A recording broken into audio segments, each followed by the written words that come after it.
Здраво на сите, добре дојдовте во петтата епизода од втората сезона на Издиши се, подкаст за поправка на секојдневното расположение. Емоциите и чувствата се составен дел од нашите животи. Сите ние различно реагираме на одредени животни промени и животни ситуации. Во сите тие животни промени потребно е цврсто да стоиме на своите нозе и да не се изгубиме себеси.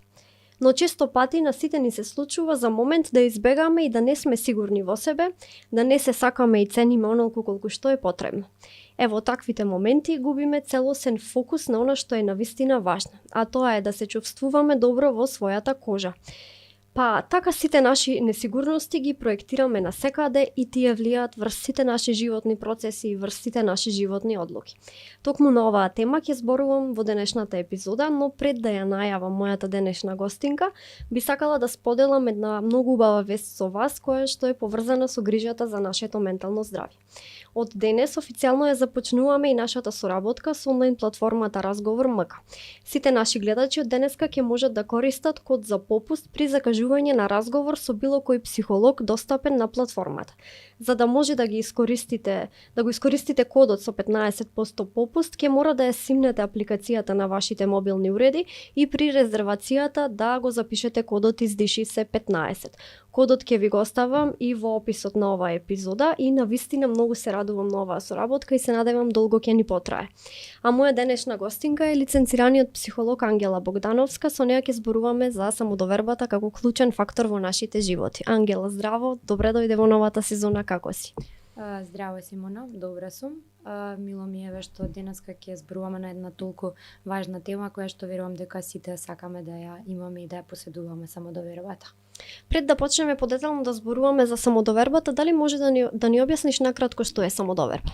Самодоверба или јас би кажала самовреднување е тоа колку се вреднуваме себе си, колку се сакаме себе си, колку се цениме и се почитуваме, односно колку сме свесни за своите можности и потенцијали кои што ги имаме. Самодовербата ни создава едно чувство на емоционална сигурност, која што ни дава верба дека ќе истраеме во нешто, ќе успееме, ќе надминеме некоја препрека, ќе решиме некој проблем или ќе се адаптираме во некоја нова настаната ситуација. Често пати се мешаат поимите самодоверба и самопочит, па тука би кажала дека самопочит е колку се почитуваме себе си, колку се сакаме себе си на некаков начин и овие ни помагаат за овие две, самодоверба и самопочит, и помагаат на личноста да може да биде сигурна во своите способности и потенцијали. Кога веќе спомнавме и самопочит, дали може да ни кажеш што може да направиме за да го зајакнеме чувството на самопочит? Потребно е да имаме една целосна објективна слика за себе си, односно за она кое што можеме, она кое што не можеме, она кое што сакаме, не сакаме, знаеме и не знаеме. И сето тоа да најдеме начин, тоа е некаков процес во кој што треба да го прифатиме сето тоа и да го ставиме акцентот на нашите силни страни и на тој начин ќе ја зајакнеме нашата самопочит и нашата самодоверба. А сега сакам да се навратиме на самодовербата. Дали може да направиме една разлика помеѓу личност која што има висока самодоверба и личност која што има ниска самодоверба? Да, личност која што има ниска самодоверба многу често не знае да каже не, ретко поставува лични граници, односно дозволува тие да се преминат.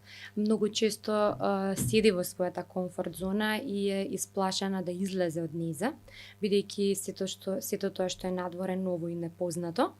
Многу често се затвара во себе и не комуницира со другите или пак се преиспитува што ќе каже, како ќе каже и слично. И оние кои што имаат помала самодоверба, најчесто тоа им делува на сите сфери од нивниот живот, дали на работно место, дали на училиште и така натака, за разлика од лицата кои што поседува висока самодоверба, тие се објективни, свесни, отворени за комуникација, учат од своите грешки и не ги гледаат тие како нешто кое што не можат да го решат или нешто кое што ќе им застане на патот и тука ќе останат. Што може да предизвика ниска самодоверба? Кои фактори влијаат на намалување на самодовербата? Има многу фактори кои што влијаат. Едниот најглавниот фактор кој што е и најбитен е стилот на родителство кој што детето го има, особено во првите 3 години од животот. Понатака некаде се доформува до адолесценцијата, кога стануваме малку посвесни за себе и си поставуваме прашања за тоа кои сме, што сме. Потоа голема улога има средината, односно училиштето, луѓето со кои што комуницираме. Еве често може да се случи исто така и булингот кој што сега е актуелен и кој што го гледаме, исто има голема улога, и можеби некои наши трауми кои што сме ги доживеале и кои што оставиле некоја трага таква. А колку одредени карактерни особини може да се поврзани, дали една личност ќе има висока или ниска самодоверба? Имаат голема улога исто така карактерните особини, односно некако се поврзуваат со самодовербата, и има разлика во луѓе кои што се малку поодговорни, поодлучни, за разлика од спротивното, и тие малку повеќе им е полесно на некој начин да можат полесно да ја добијат таа самодоверба или да ја стекнат во текот на животот. И пак ќе кажам дека некако сите овие работи се поврзани, едно без друго не може. Да, тука би сакала и навиките да ги спомнам. Дали имаат влијание тие врз нашето секојдневие, односно како ние ќе се однесуваме, дали ќе имаме висока или ниска самодоверба? Да, имаат голема врска, бидејќи често кога ќе влеземе во некоја навика, многу ни е тешко да искорениме.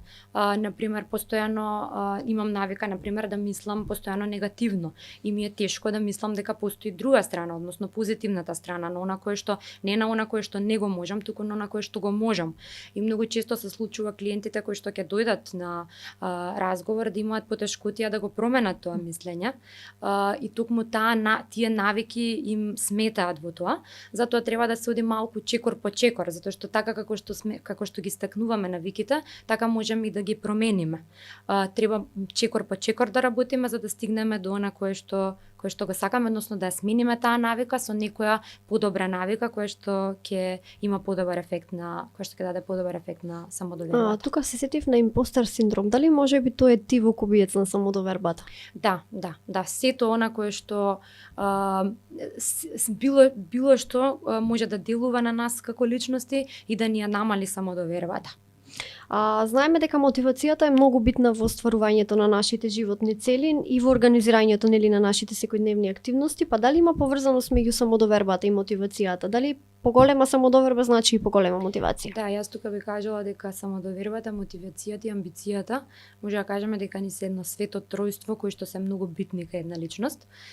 Не велам дека ако ги имаме овие дека нема да не идеме на препреки или на нешто кое што ќе не уназади, но е многу битно затоа што со помош на мотивацијата ќе се решиме нешто да направиме. Односно мотивацијата е првиот чекор кој потоа не носи до самодовербата. Да направам, да сакам да направам нешто за да стигнам потоа до тоа да се чувствувам добро дека сум го направила, сум го завршила.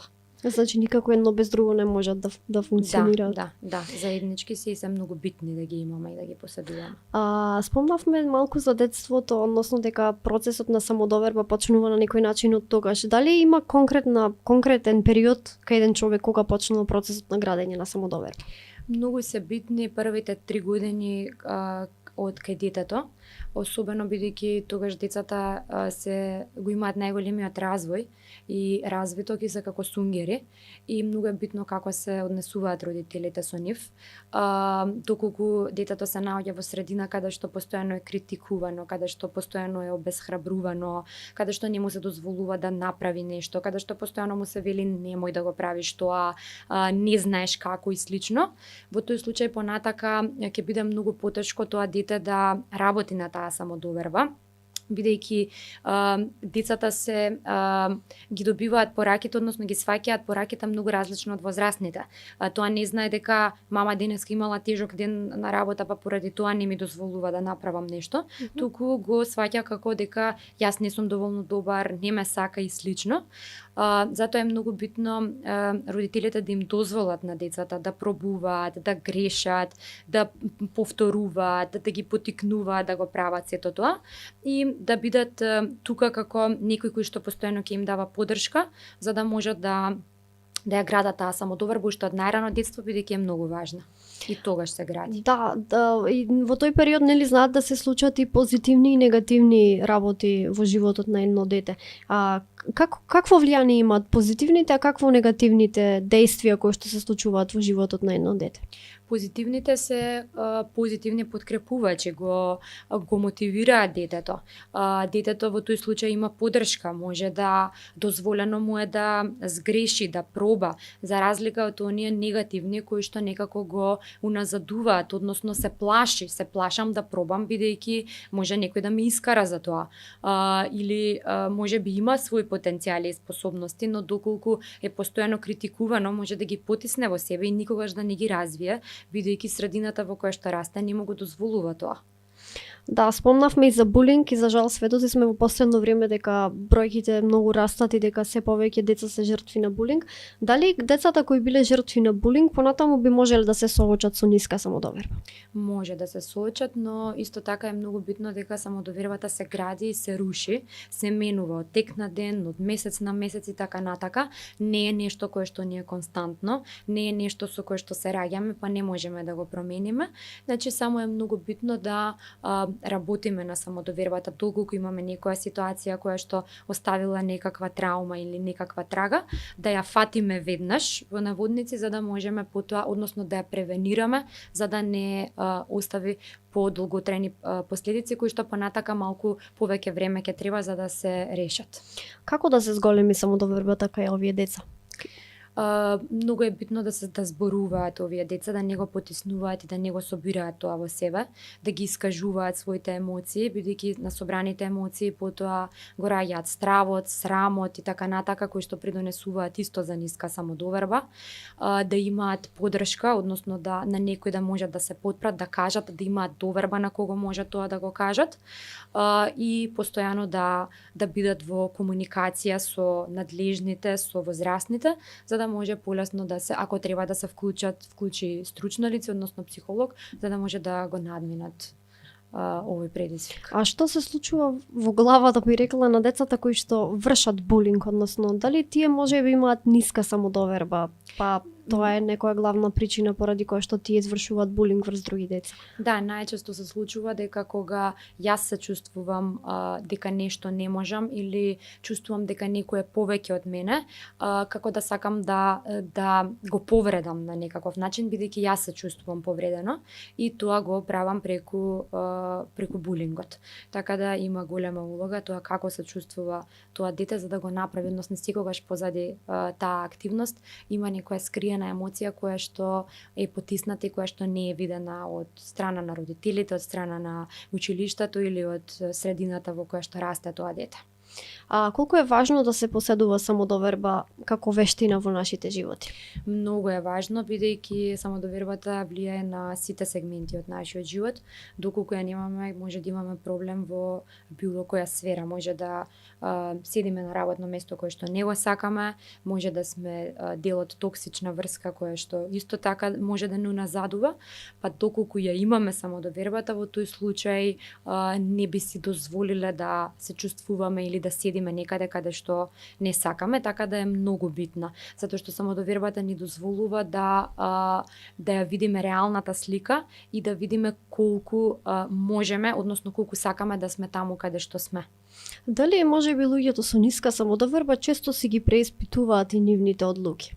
Да, често си се преиспитуваат, постојано ги вртат истите прашања во глава, постојано им се истите мисли, дали ќе успеам, дали тоа ќе го направам, дали тоа го можам, па потоа доаѓа тука стравот, не можам да го направам тоа, ќе седам тука каде што сум, ми е страв да пробам и тоа е таа комфорт зона која што ја градат на некаков начин, каде што има безбедно место, но исто така и место кое што од една страна не сакаат да го напуштат, но од друга страна е место кое што не ги исполнува. Дали ниската самодоверба може да биде причинител за појава на некој анксиозно или депресивно нарушување? Може, да, поврзани се и се стравот кој што се јавува, мислите кои што постојано се повторуваат, се заеднички за анксиозноста и намалената самодоверба. Која секојдневна активност би можела да ни ја зголеми или да ни ја намали самодовербата? Добро е да еве може да вежбаме на пример, бидејќи тука се лачи ендорфин кој што го зголемува чувството на задоволство и на среќа.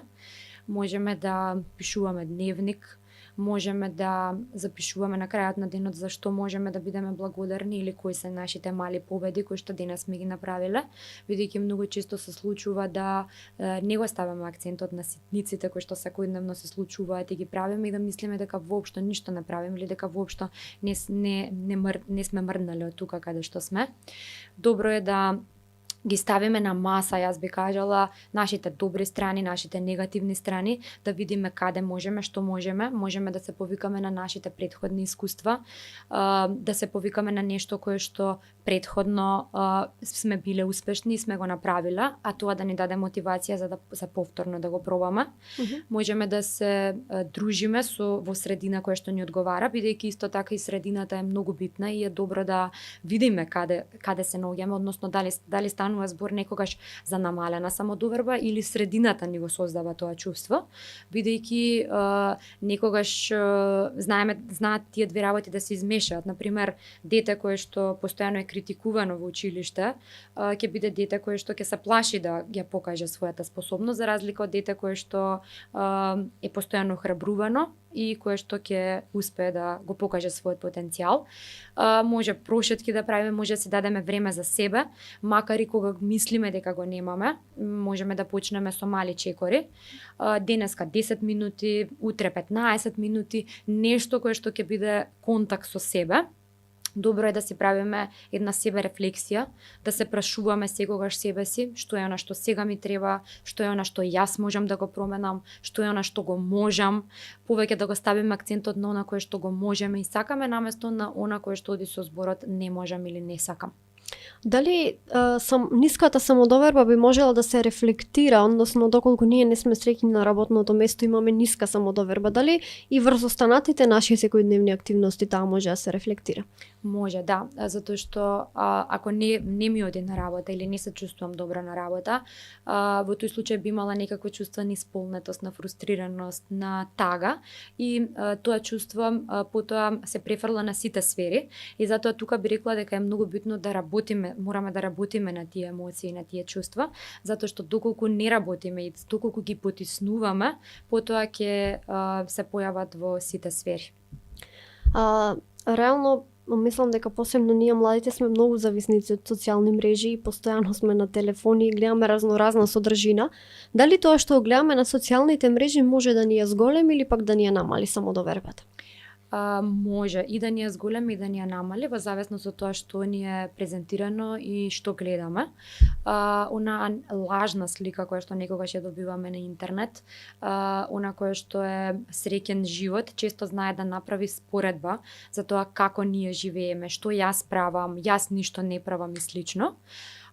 Доколку пак го ставиме акцентот на нешто кое што не мотивира или гледаме некакви видеа кои што ни даваат некаква позитивна конотација или некаков позитивен фидбек или не мотивираат, во таа ситуација би можело да има позитивен исход од интернетот. Така да исто така тука би рекла дека доколку имаме некакво чувство на ниска самодоверба или споредба, добро е да не мораме веднаш да го исклучиме интернетот и да го кривиме за тоа кое што го гледаме, можеме само да се насочиме кон нешто друго. Тука е што е тука битно. Тука исто така може да си го поставиме прашањето кога нешто не ми се допаѓа или ми создава некакво чувство, што јас можам да направам за тоа. Не можам да го исклучам можеби интернетот и на сите да им забранам да седат. Можам да сменам нешто јас од тоа што сакам да го видам или да си го ограничам времето кое што го користам за интернет. Да се пренасочиме кон нешто друго. Да, тука би ги спомнала повторно децата затоа што нели тие се постојано пред екран и гледаат разни содржини. Дали кај нив исто такво влијание има за зголемување или за намалување на самодовербата? Да, и кај нив и малку повеќе, бидејќи си уште немаат развиено и механизми кои што можат да ги одбранат од сето тоа што го гледаат и често знаат да се споредуваат или да сакаат да бидат кај некој друг. Така да и тука би нагласила дека е многу битно, особено кај децата, да имаат надзор од родителите и родителите се оние кои што тука треба да го ограничат времето или барем да зборуваат со децата, да ги следат децата, да бидат во комуникација со децата и да имаат одредено време колку ќе поминуваат на интернет, бидејќи често знаат да создадат една лажна слика за светот. А колку вие психолозите може да помогнете во зголемување на самодовербата кај децата и кај возрастните? Кога работиме со лица со намалена самодоверба, тоа е еден процес каде што клиентот има една безбедна средина каде што може да зборува гласно за сето на кое што го чувствува, може да заеднички да дојдеме до причините кое што ја создало таа намалена самодоверба, а кога ќе дојдеме до причините, потоа ќе можеме да дојдеме и до одговорите за тоа што понатака може и треба да направи, сака да направи клиентот. Заедно со клиентот се работи на себе прифаќањето, кое што е прв чекор до поголема самодоверба и на тој начин потоа самиот клиент преку методи и техники полека учи како да се сака себе си, како да се почитува себе си и како да продолжи. А кај децата дали е истиот процес? Да, исто. Има некои разлики кои што и кај клиентите е индивидуално, во зависност од има некои разлики кои што се клучни, така да би кажала дека има различни методи и техники преку кои што ние психолозите одиме низ процесот и со децата и со возрастните, за тие самите да стигнат до она кое што го сакаат и кое што им е потребно. Постојат ли некои вежби и техники за зголемување на самодовербата? Да, еве може да се почне чекор по чекор, како што кажав, например да поставам една цел која што ако сакам, еве би го споменала како активност вежбањето, кој што например многу често знаеме да се случува, велиме утре ќе почнам или задутре ќе почнам да вежбам, доколку например нашата слика во глава е дека треба да одам да вежбам сат време, па да се вратам, па да се истуширам, па да јадам, па патот додека стигнам, па додека се вратам, и сето тоа некако како да не демотивира за да почнеме да направиме нешто. Во тој случај можеме да се прашаме себе си што можеме во моментов, да си поставиме една помала цел, која што потоа ќе не донесе до поголема цел. Денеска ќе пробам да пешачам, па утре ќе пробам да трчам или не знам, една недела ќе пешачам, па после ќе трчам, па после или ќе почнам да вежбам дома 15 минути, без некакви очекувања дека нешто морам да направам или да го завршам или тоа мора да трае саат време или саат и пол или било што. Или со некакви големи очекувања од себе. Можат исто така да го замениме она кое што е реченица, например, ништо не знам, со тоа ќе научам, или нема да успеам, со тоа ќе пробам, со позитивни афирмации кон себе си, чисто да ги изговориме. Може да ни помогне визуализација исто така, например, како се чувствувам кога би имала самодоверба, па може дури да си ја представат пред себе, да ја видат, да го доживеат тоа чувство на она кое што им недостасува, да видат колку е тоа силно, јако, затоа што некогаш кога ќе го дозволиме тоа, кога ќе си го дозволиме тоа чувство или ќе го доживееме, како да ни дава мотивација да го пробаме. Може исто така е многу битно да обрнеме внимание на тоа како се движиме.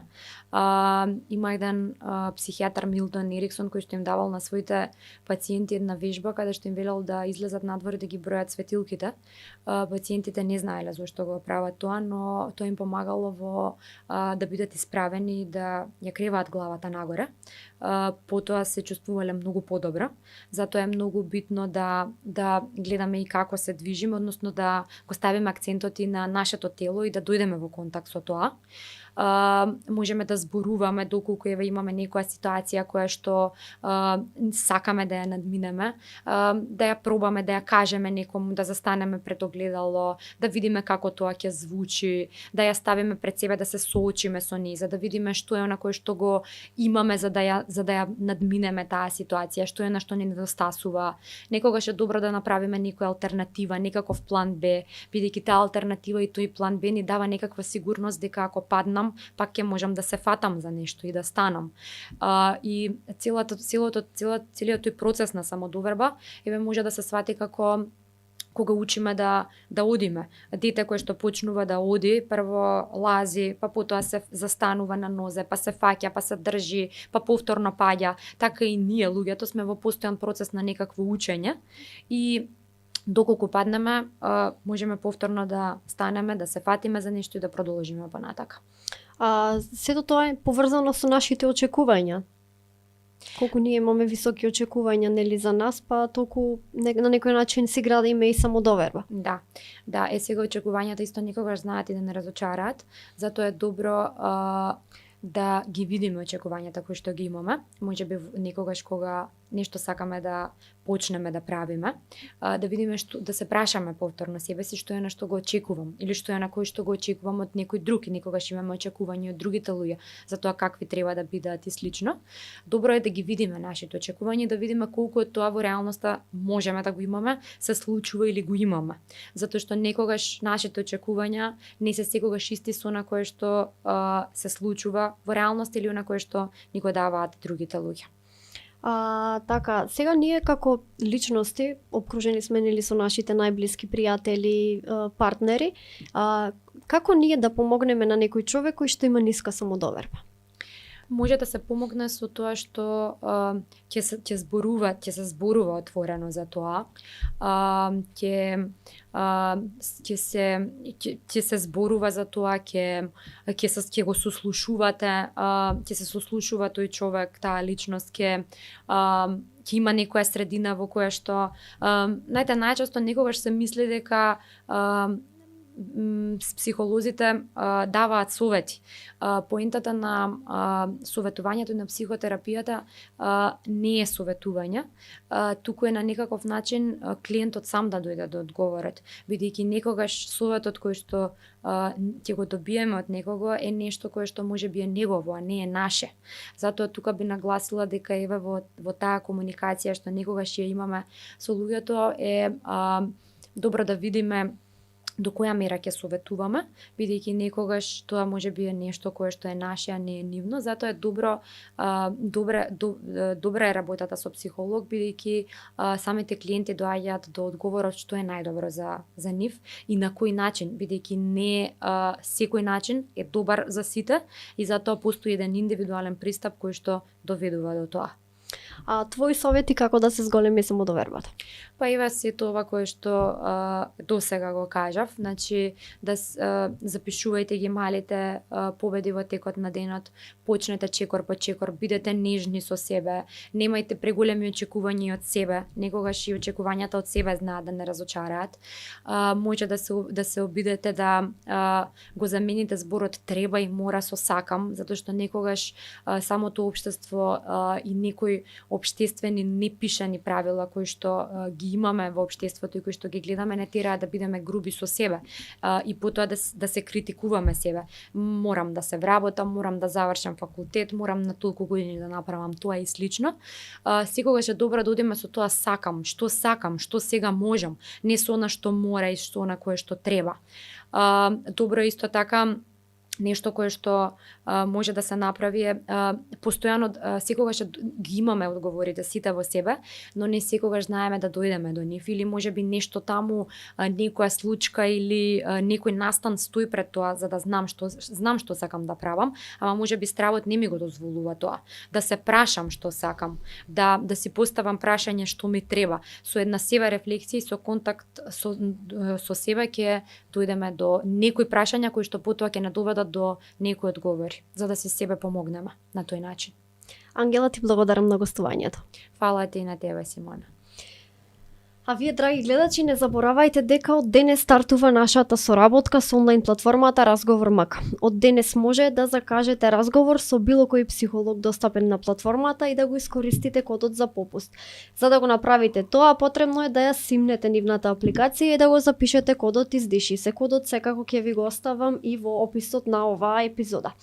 И за крај само да ви порачам дека не треба се плашите да се соочите со вашите животни предизвици и секогаш треба да се борите за да не се изгубите во животниот процес. Најважниот момент од цел тој животен процес е да се фокусирате на љубовта, почита и разбирањето кон самите себе си. Прифатете се онакви какви што сте и бидете секогаш задоволни од себе. Не заборавајте дека не сте сами и секогаш може да се потпрете на сигурно рамо, а тоа е она на психолозите. Тие ќе ве насочат како да се изборите со сите ваши животни проблеми и животни ситуации.